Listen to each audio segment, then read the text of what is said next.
지난 한 해 가장 큰 뉴스는 뭐니 해도 4.27 남북 정상회담일 겁니다.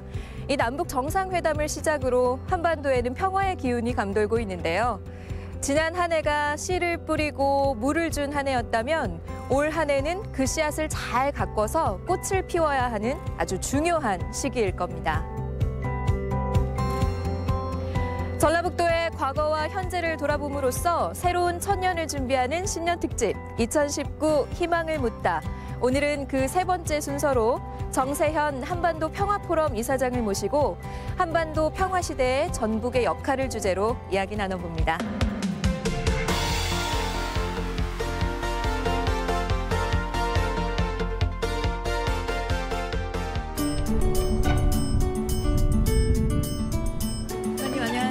반갑습니다. 저 오늘 진행자고요. 김예선입니다. 네. 반갑습니다. 예. 전주에서 네. 오셨구만. 네.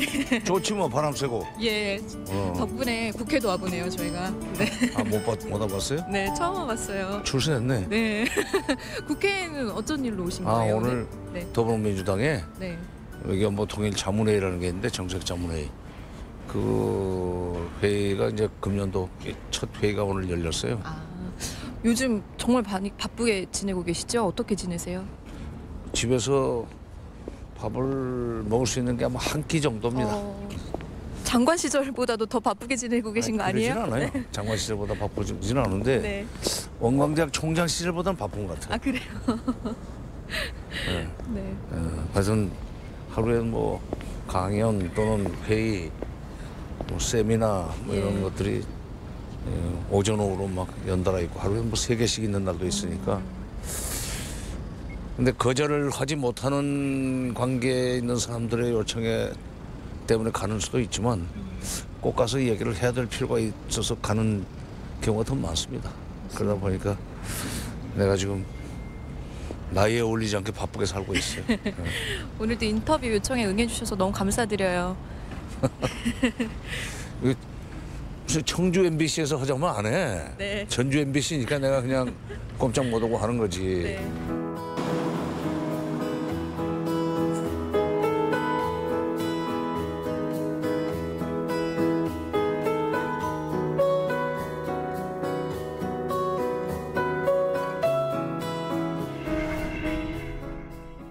옷이 비싸 보이네. 제가 좀 예쁘게 입고 왔습니다, 오늘. 너무 춥더라고요. 글쎄, 그러니까 못 내려고 다 추워서 얼어 죽는다고 그러잖아. 네. 따뜻한 곳에서 이제 자리 옮겨서 이야기 나누니까 너무 좋네요. 예쁜 옷도 마음껏 보여줄 수가 있고. 지난 한 해 쭉 돌이켜보면 정말 한반도 통일 지도에 지각 변동이 일어났다. 이렇게 봐도 무방할 것 같아요. 그래, 지각 변동이 일어나고 있죠. 네. 났다는 아니고 과거형은 아니고 지금 현재 진행형입니다. 네, 정말 큰 일들이 많이 있었습니다. 그렇죠. 4.27 남북 정상회담 너무너무 놀라운 일이었고요. 판문점 선언 그리고 또 북미 회담 또 문 대통령의 평양 방문 정말로 많은 일들이 있었는데요. 그래. 올해는 또 어떻게 예상하시나요? 올해는 우선 2월 말에 2차 북미 정상회담이 예정이 돼 있고 그 끝나고 나면은 바로 김정은 위원장의 서울 답방 약속이 이제 지켜질 겁니다. 네. 본인이 작년 연말에 그 약속을 지키지 못한 데 대해서 매우 미안하다는 친서까지 보냈으니까 올 거고 그렇게 되면은 4차 남북 정상회담이 또 진행이 되죠. 뭐 3월 중에는 되지 않겠는가. 네. 그리고 이제 북미 정상회담에서 북한이 비핵화를 해나가는 걸 몇 단계로 쪼갤 거예요. 네. 그 비핵화 과정의 첫 단계 상호하는 상호 조치를 미국이 해줄 겁니다. 예를 들면 뭐 종전선언 쪽으로 나갈지 개성공단 이나 금강산 관광 재개로 그 상호 조치를 할지 그것은 좀 더 두고 봐야 되겠지만 그런 일들이 진행이 되면은 이제 한반도의 국민들도 이제 북핵 문제가 해결되면서 북미 관계도 개선되는 쪽으로 가는구나 이런 이제 인식이 자리를 잡을 겁니다. 네. 그렇게 되면은 이런 흐름을 타고 남북 간에도 화해 협력을 좀 더 본격화해서 분단됐기 때문에 겪었던 불이익을 좀 최소화하는 쪽으로 정책이 추진됐으면 좋겠다는 여론이 일어나리라고 봅니다. 그래서 네. 내년 봄 지나고 나서부터는 여름, 가을, 겨울이 있겠지만 계속 남북관계 봄이 지속될 수 있다 이렇게 기대를 좀 갖고 있습니다. 네, 장관님 말씀처럼 올 한 해 굵직한 일들도 많이 일어날 것 같고요. 무엇보다도 또 중요한 한 해가 될 것 같습니다. 그렇죠. 예, 이런 극적인 뭔가 화해 모드 이런 것도 예상하고 계셨었나요? 글쎄 예상보다는 그렇게 됐으면 좋겠다는 희망은 많이 가지고 있었죠. 제가 77년에 동해론에 들어갔습니다. 가가지고 한 3년 동안은 동서독 관계를 연구를 했어요. 아, 독일에도 햇볕 정책 같은 정책이 69년에 시작이 됐었습니다. 네, 그러다가 20년 동안 일관되게 정권 교체에도 불구하고 그 정책이 지속되는 동안 동독의 민심이 먼저 바뀌어서 소독과 결합을 하게 됐어요. 네, 독일판 햇볕 정책이 추진되기 시작한 지 20년 만에 베를린 장벽이 무너졌어요. 89년 11월 9일 날. 그리고 1년 만에 통일됐거든. 그 통일된 뒤에 이제 우리 햇볕 정책이 시작되지 않습니까? 우리도 독일처럼 됐으면 좋겠다. 네, 언제쯤 그렇게 될까? 참 그 상상도 많이 하고 꿈도 많이 꿨는데 드디어 문재인 정부 시대에 들어와 가지고 김정은 위원장이 비핵화를 확실하게 하겠다는 것을 결심을 했고 그 내부적으로 그렇게 될 수밖에 없습니다. 네, 껍질만 보고 안 믿는 사람이 많은데 지금 북한의 내부를 들여다보면은 비핵화를 하고 미국의 투자, 미국과 남한, 일본의 투자를 끌어들여야만 되게 돼 있어요. 네, 그래서 그 비핵화를 합니다. 그 다음에 트럼프 대통령도 여러 가지 국내 정치적으로 지금 뭐 비난을 많이 받고 있고,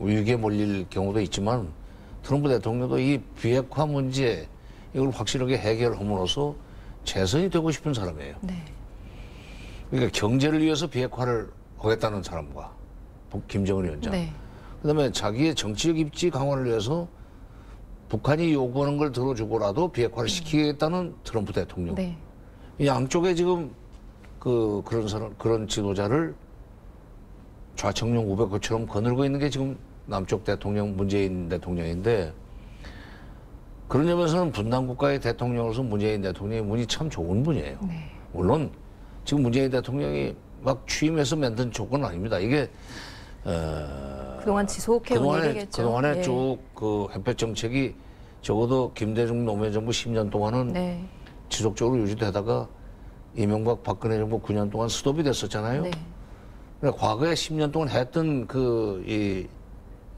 업적이 있기 때문에 그걸 디딤돌로 해서 지금 새로운 시대를 열어나가고 있는데 마침 김정은과 트럼프를 만났다는 거 우리 국민들한테는 참 복입니다. 네, 조심스럽게 이 통일을 좀 기대해봐도 좋을 것 같은데요. 통일은 시간이 좀 걸릴 거예요. 네. 그러니까 완전한 통일.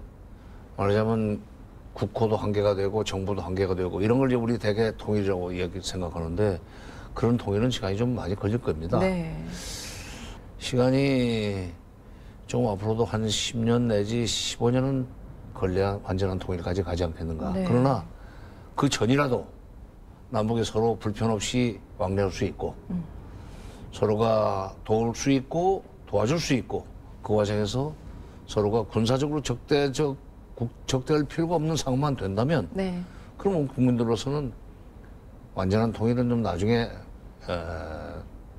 누리더라도 중간에 사실상의 통일, 네, 말하자면 분단으로 인한 불편이 최소화되는 그런 통일은 아마 5, 6년 안에 오지 않겠는가. 네. 그렇게 기대를 해봅니다. 네. 우리가 근데 통일을 이야기할 때 빠지지 않고 언급하는 것 중에 하나가 통일 비용인 것 같아요. 그게 뭔지 좀 설명 좀 해주세요. 통일 비용이 예. 우선 첫째 통일 비용에 대해서 내가 먼저 이렇게 통일 비용을 얘기하는 사람은 통일을 반대하는 사람들입니다. 아, 그래요? 네. 돈이 엄청나게 들어가기 때문에 이렇게 미치는 통일을 왜 하느냐 하는 얘기 하려고 그러는 거고 네. 그 사람들은 지금 분단 상태가 지속되는 것이 그들의 기득권을 유지하는 데 도움이 되는 사람들이 들고 나오는 게 통일 비용론이에요. 그러니까 거기서 말하는 통일 비용은 북한이 망해가지고 네.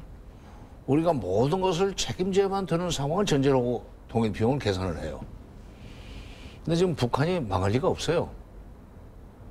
북한도 지금 잘 살기 위해서 노력을 하고 미국과 수교까지 지금 하겠다는 거예요. 네.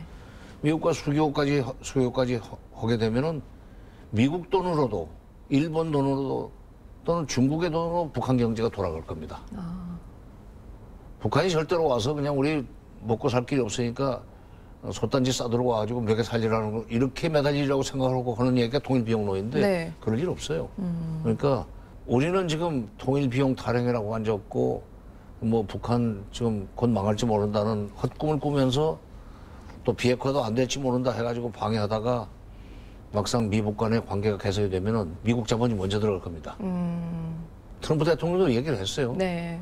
정부는 돈을 안 쓰지만 우리 기업들이 지금 북한에 들어갈 준비가 돼 있다. 또 일본 지금 아베 수상도 아베 총리도 금년에 북일 정상회담 하고 싶다고 했다는 거예요. 네. 그러면 일본도 돈 가지고 들어갈 겁니다. 일제 36년 배상금이 들어가게 돼 있어요.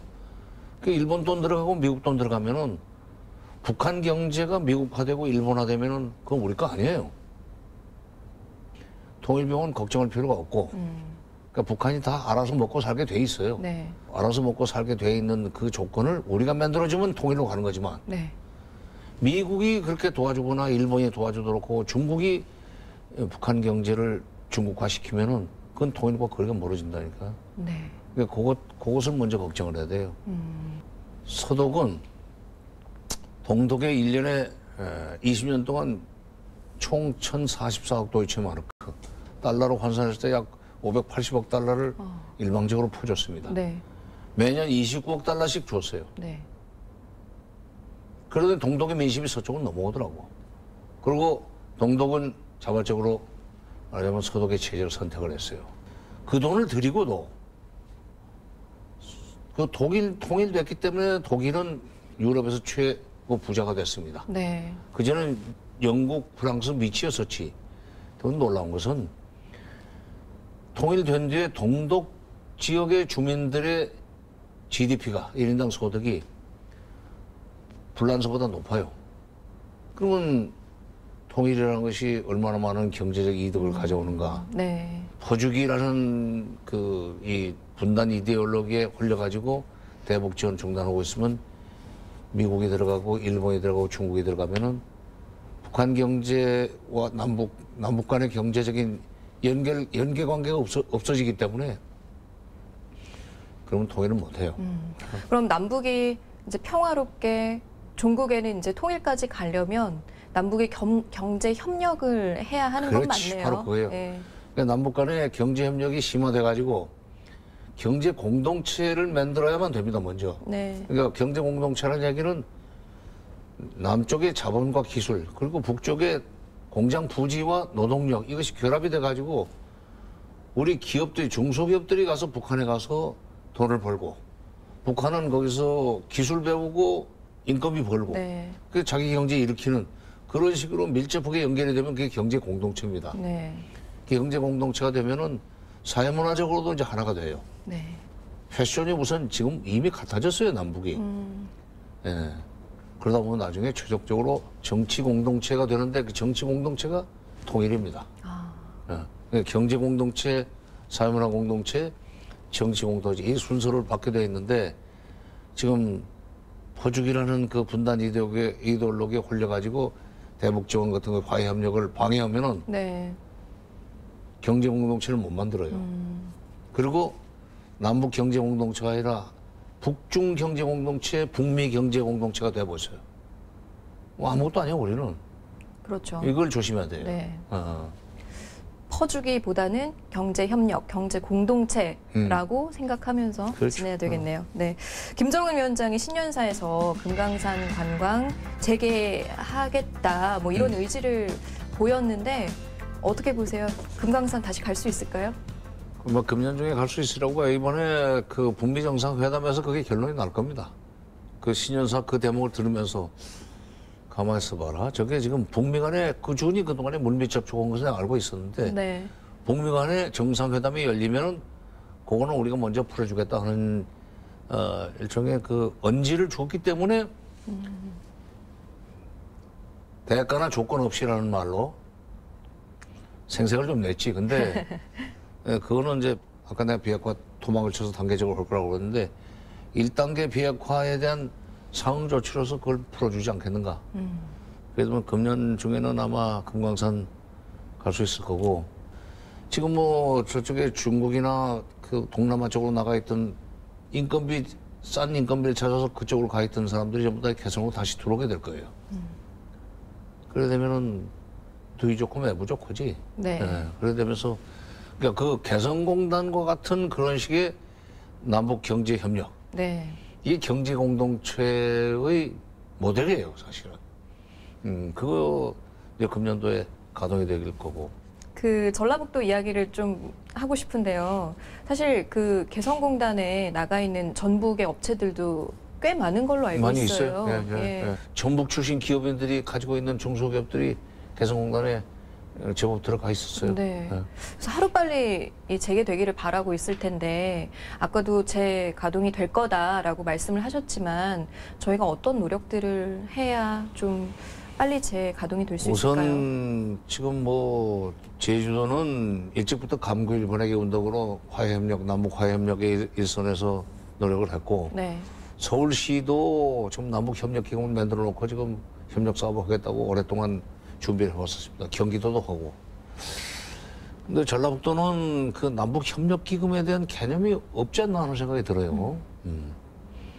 협력기금을 만들 필요가 있다는 그 인식이 좀 들어갈 필요가 있고, 그 다음에 이제 전라북도는 새만금을 가지고 있잖아요. 예.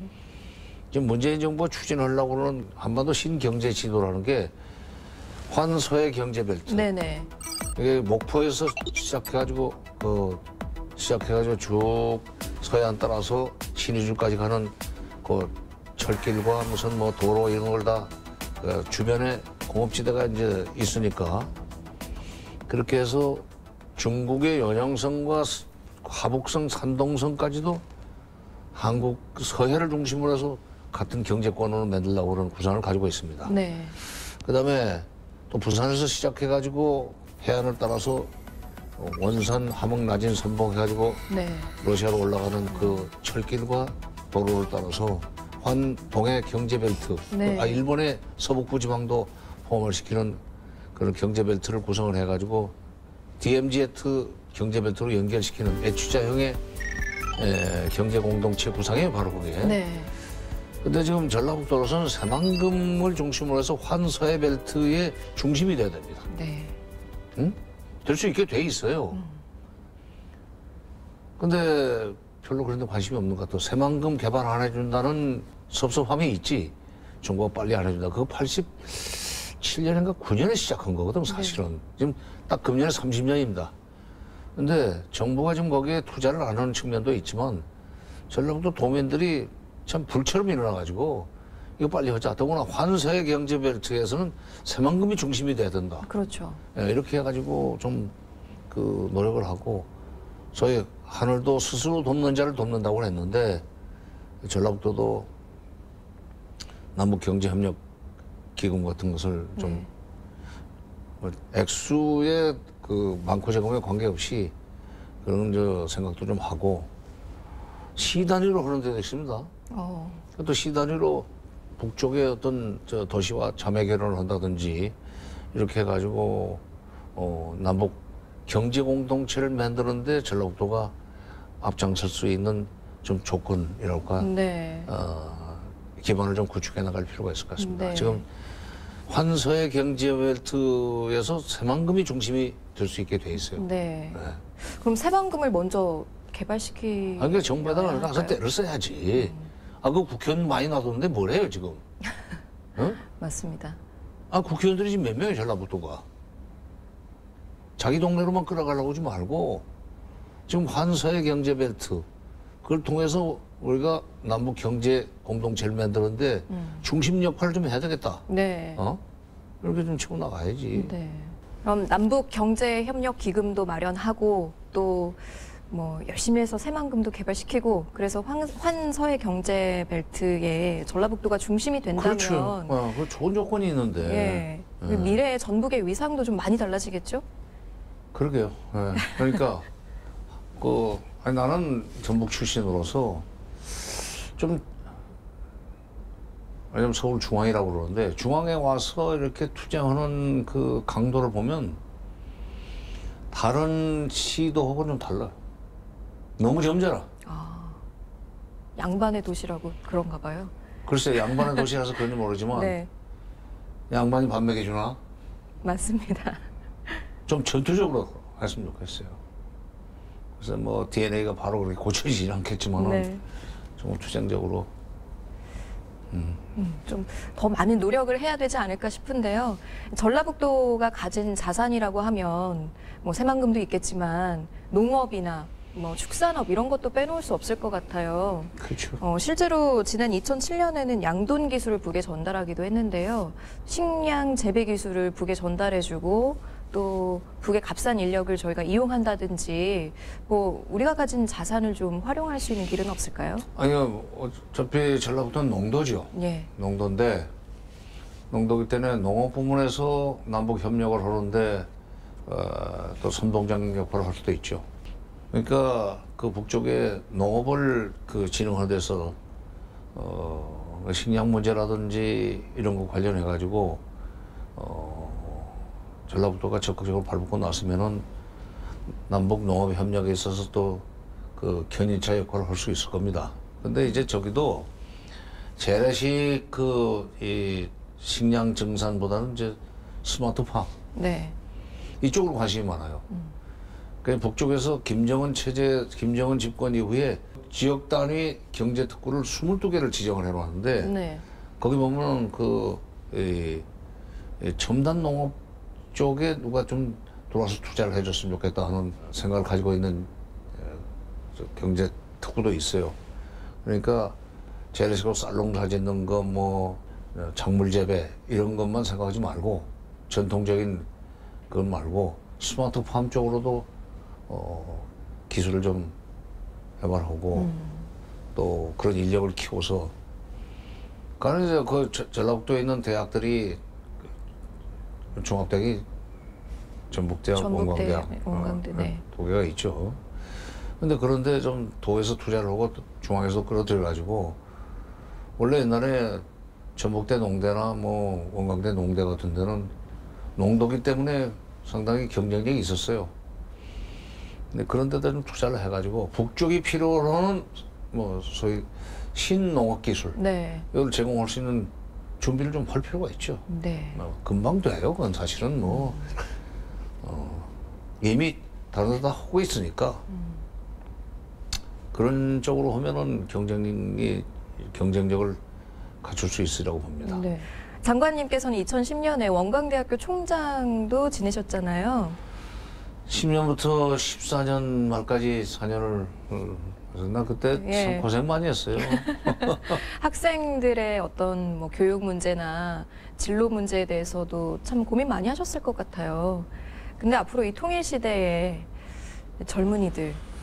근데 사실은 네. 내가 원광대학교 총장으로 있으면서 그 새만금을 앞으로 전라북도가 활용해야 된다는 생각은 그때부터 했었어요. 그래서 새만금을 활용하려면은 새만금이 중국과 교역을 하나 중국과 경제협력을 할 수 있는 아주 가까운 유리한 최전초기지입니다.